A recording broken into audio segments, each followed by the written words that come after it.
பூஜை அறையில் புனிதத் தன்மை இருந்தால் தான் நாம் செய்யும் பூஜைகளுக்கு பலன் கிடைக்கும்.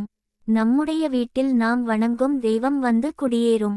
வீட்டின் அதிகமான நன்மைகள் நடைபெற வேண்டும் என்றால் பூஜை அறையில் நாம் பயன்படுத்தும் பொருட்களும் மிக மிக முக்கியமானதாகும். கோவிலில் பூஜை செய்வதற்கு எப்படி முறை உள்ளதோ அதேபோல் வீட்டின் பூஜை அறையிலும் பூஜை செய்வதற்கும் வழிபடுவதற்கும் தனியான முறை உண்டு. ஒரு வீட்டின் பூஜை அறை என்பது இறைசக்தி மற்றும் நேர்மறை ஆற்றல்கள் நிறைந்திருக்கும் இடமாகும். பூஜை அறை அமைக்கும் இடம் இறைசக்தியை ஈர்க்கும் கந்த தன்மை பெற்றிருக்கிறதா என்பதை பார்த்து தான் அமைப்பார்கள்.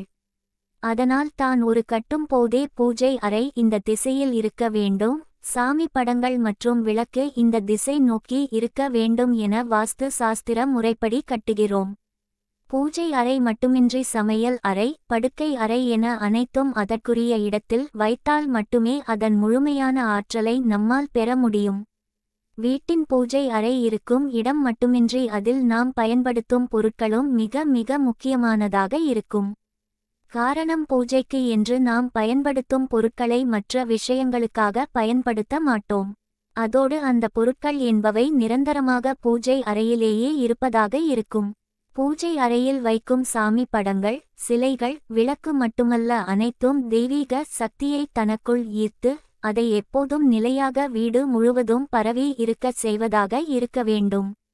அதனால் தான் பூஜை அறையில் பயன்படுத்தும் பொருட்கள் எதனால் செய்யப்பட்டது என்பதையும் கவனிக்க வேண்டும் என்கிறார்கள்.